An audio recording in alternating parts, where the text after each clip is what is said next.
what's up, man? I don't know. A lot, I guess. I like it. Well, you got new music out. It's all good. Yes. The album came out a couple of months ago and it's doing great, and I'm very excited about it. Well, it's a wonderful album as usual. Cat Women on the Moon, that was the cut that I picked and had on the show. It's just, sometimes you got to say, all right, with such an eclectic title, how does it sound? And it was exactly what I thought it was going to be. Thank you. Yeah. That's one of my favorites on the album. It's pretty wild. Yeah. But when I was a kid, I loved those old sci-fi movies. Yeah. And I had actually a friend of our family's did a sci-fi movie in the 60s. It was called Bikini Girls and the Monster. You Yeah. can watch it on YouTube. And it had one of those monsters in a rubber suit with, you could see the zipper down his back. Yeah. And I always loved all that stuff. So I wanted to put that in the song. So Well, that's I love the covers of things that people just don't think are conventional. In fact, it's heavy on my brain now. Yesterday, Corey Weeds came to town, and uh-huh. he teamed up with a Hammond B3 cat named Chris Hazelton, and they are covering Huey Lewis and the News's album Sports. And Oh, it's awesome. Like, just absolutely sound great. And you would think, how are you going to cover that album? But they have, and I love that. Whenever there's music out there that you just don't think can be covered, when it's done well, it's yeah. delightful, you know? Well, I like to cover songs too. And on the new record, I have the Billy Joel song, Vienna. Yeah. And I never heard any covers of it that was any different than Billy Joel's version of it. But I got John Beasley, who's a fantastic pianist arranger, to do an arrangement. And he arranged it differently than Billy Joel. And I love doing that stuff. I did a Steely Dan song on my last record. Yeah.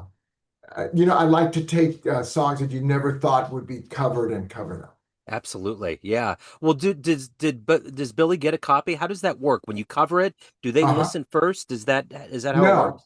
no, actually, once you've recorded it, once Billy has done the first recording of a song, anybody else can record the song.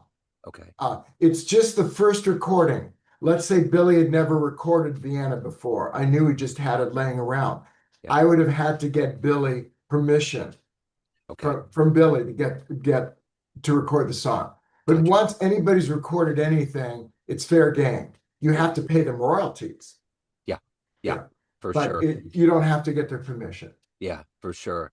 Well, let's get into Hold On. It's your 22nd album. Yeah. It's a wonderful collection. Talk to me a little bit about what the thought was going into this project. What were you going for?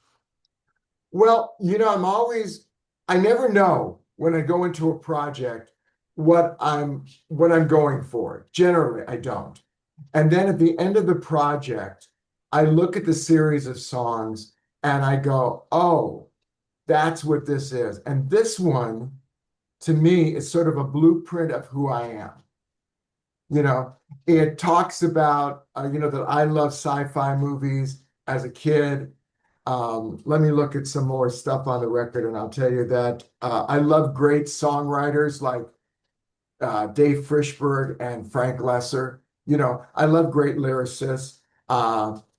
I love Frank Sinatra, Billy Joel. I love film noir movies, and that's why I wrote A Train in the Desert. Yeah.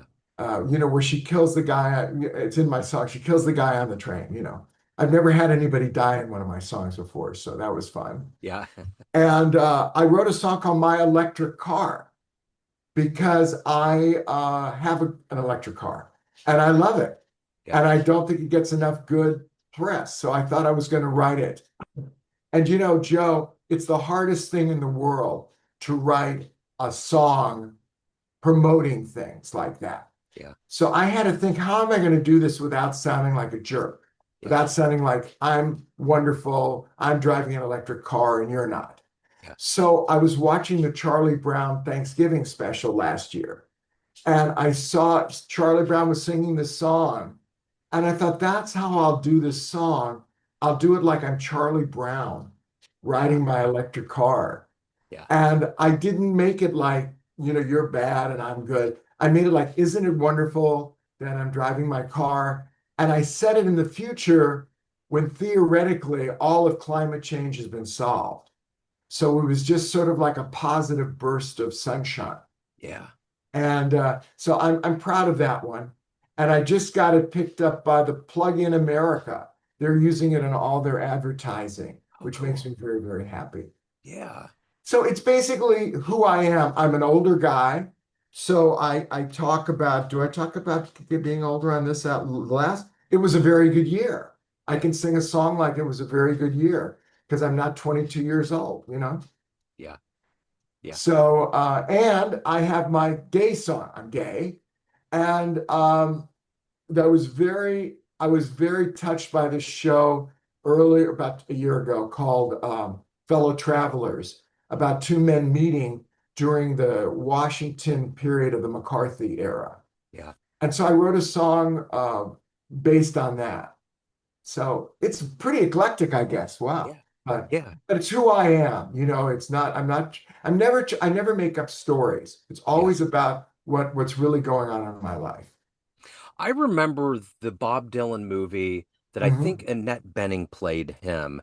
And at one point he was having these fever dreams and he was in a cabin and I think there was a slave that might have been in there. Or there was a servant, and he was just gnashing, like, "What am I going to write about?" And she finally just stopped and said, "Write about what you know. Write about what's in front of you." You know. And I think sometimes as an artist, it's like the mirror is always in front of us, and those that grab it and embrace that, and then go through that emotional, like valve, I think it just makes it that much stronger. Yeah. Well, Joe, the one thing I have to say with my 22 albums is I've never shied away from that. Yeah. I've always written about what was going on in my life. I look at my early albums, my first one done in 1982. Some of the songs were young men songs. I was on an island with a beautiful girl and we were having passionate sex. That's like a young man song. Yeah. I wrote a song called Garden of Earthly Delights, which was a big hit. I did it as a duet with Diane Reeves, at the time. Yeah. But it my songs have grown older with me. And I think one of the great things I can do as an artist in their 70s is write about stuff that's affecting me because it's each decade we live, things change. Yeah. In speaking of being around for a long time after 22 albums, as Yeah. you go into this career, you have this dream of what your career is going to be like, what it's going to be like to be a performer, make albums, hit the road. What's been the difference between that dream and the first album in 82 and how your career has turned out now in 2025 on your 22nd album? Oh, what a good question. Well, I didn't make as much money as I thought I was going to make, but it was more than made up for it by the wonderful the musicians that I work with. And I mean this, are truly the gift that life has given me. And really fantastic musicians. I have six incredible piano players on this new record. I have John Beasley, Tamir Hendelman, uh, uh, wait a minute, let me look. Wait a minute. John Beasley, Tamir Hendelman, Eric Reed, who's Yeah. just fantastic. Jameson Trotter, Terry Trotter's son, who we've been working. I work with a wonderful sax player named Bob Shepard. And these guys are like so wonderful to work with. Yeah. So that was been the great gift. And then touching people, in my own ways. People come up to me and they say, I really love this song. I really love Cat Women on the Moon. Made me laugh. People really dig that song. Um, so that's I thought it would be acclaim, worldwide acclaim and money. And it's not worldwide acclaim, but it's working with wonderful musicians and honestly being respected by people in the industry.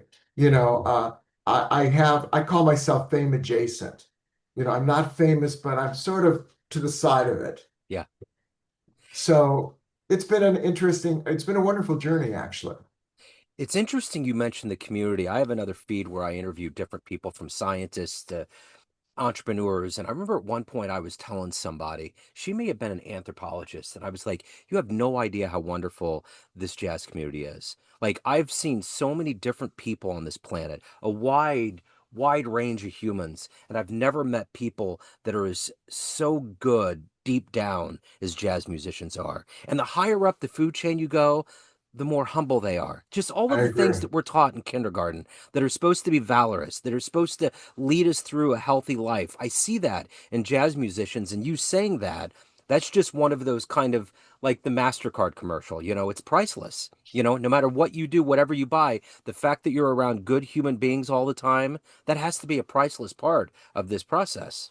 It is. Let me just tell you one little story. I've worked many times with John Clayton, the fabulous bassist, Yeah. and I I got to sit next to him at a jazz event about 4 months ago, and he lost his home in the fires in Los Angeles, in Altadena. He not only lost his home, he lost his bass given to him by Ray Brown. And I hadn't seen John since that had happened. And he sits down next to me. And have you ever interviewed John Oh, Clayton? yeah. He's Yeah, wonderful. he's wonderful. And he's got this great attitude. Uh-huh. And he's sitting next to me. And I finally said to him, I really feel sorry that you lost your home. And his daughter lost her home too. She was just down the block. And your bass from Ray Brown, that's irreplaceable. And he honestly had such a great attitude. He said, I'm so lucky that the jazz community has pitched in. I've got a new bass. I think Christian McBride bought him a new bass. Um, he had a much better attitude than I think I would have had. He Yeah. was just so full of positivity and sweetness, which is John Clayton, Yeah. great guy. But he's just one example Uh-huh. of all of the great musicians that I've met through the years. But I'm going to say, when I was a young man, and I worked with some musicians who were great, who didn't have the best attitudes, and I don't do that anymore. Yeah. So the two criteria are they have to play great, and they have to be really nice people. Yeah. And I'm with that, Yeah. and it makes my life really wonderful, actually. Absolutely. Yeah. One of my stations that I listen to all the time is K Jazz. And I remember Mhm. when that was happening, there was a lot of ads that were coming through there. And I'm glad that it all came through because I think everybody figured out what was going on and they were donating and taking care of. And it's just another part of the community too, you know. Yeah, and the singer community in Los Angeles is really wonderful. We really stick together, and that's been one of the nicest things. There's a group of about, I don't know, I'd say 20, 25 singers out here from Tierney Sutton, to a Yeah. wonderful male singer named Sidney Jacobs, to Judy Wexler, Denise Donatelli. These are friends of mine. These are people who support me, and I could call them in the middle of the night, and they'd come and bail me out of jail. Yeah. Although that hasn't happened, but no, the singer community is great in LA. Yeah. And speaking of singers and having that gift to be able to give people that escape during a live show, I don't want to Yeah, make this political, but obviously this country right now is going through levels of fear and pain and weirdness that we never thought yeah, we would ever see happen. I agree. Is that in your mind when you're performing live and giving people that oasis to get away from all of the things that are happening so they can just purely escape into this nirvanic realm of music live? Yeah. Well, all I have to say to you, Joe, is my new album is called Hold On. I And dig it. and guess what? There's a reason for that. Yeah. Last year, exactly at this time, right after the election, I did a concert where I premiered a lot of the songs that are on my new album. And it was like, I think 3 or 4 days after the election, and everybody was feeling pretty bruised, and Yeah. broken. Yeah. And I started singing the song Hold On. And I felt everybody sort of like really digging in and healing, that song really meant something to them. Yeah. And it's the first time I'd ever sung it live. And I went, wow, a song can really make you feel much better, Yeah. you know? And so, yeah, I'm aware of the times that I live in. You know, even though I'm writing songs that are jazzy songs that use the form that's sort of the Great American Songbook form. I use AABA and not verse chorus a lot. My songs are not written like it's 1946. Yeah. My songs are written about today. Yeah. Yeah. So, So speaking of, at the end of the day, what are you yeah. hoping people get from this album? What do you want them to feel from it? Well, I want them to that song "Hold On" can give them a little solace in times, the crazy times we're living in. Um, I- Cat Women on the Moon can make them smile, you know. It was a very good year, can make them realize, you know, there is a lot of stages to one's life, and each stage gives you another blessing. Um, you know, I'm a positive guy. I was born with a positive gene. And when I was listening to my album a couple of days ago, because I'm performing next Sunday in LA at the Gardenia, and I was going over the songs and I was going, wow, you know, this stuff is pretty optimistic, but I'm an optimistic guy. Yeah. So hopefully I'm going to lift up your spirits rather than, you know, drag you down. So we're honing in on album 22, but by the time you start talking to the press, you've already recorded it. You've done all of these things, and this is kind of the last part of the process. Are you already thinking about 23? How does it work for successive albums? Yes. I'm always thinking of the future. Yeah. You know, I had a song on my last record. I can't remember the name of it, but I said something like, "I have more years behind me than ahead of me, but I'm always thinking toward the future." And I'm blessed, once again, using that word, that I can do this. And I have something really exciting happening next year, which I can't mention, but I will mention it in the sense of one of my favorite jazz singers is doing a whole album of my songs next year. Wow. And I wrote these songs for her. And then when she was in town, I presented them to her and she went for it. She said, "Yeah, I love it. Let's do it." Yeah. So that's happening next year. And I'm also releasing a new album, which I'm almost done with Wow. for next year. I have 3 more songs to do for it. Okay. Right on. I love it. So what Yeah. about live shows? What's going on with not only live shows promoting this album, if anybody wants to pick up a copy, any of the good business? Well, if they want to pick up the album, they can get the hard copy on Amazon. They can download it any of the download places. I've got markwinklermusic.com where they can see what's happening. Okay. I've got loads of videos.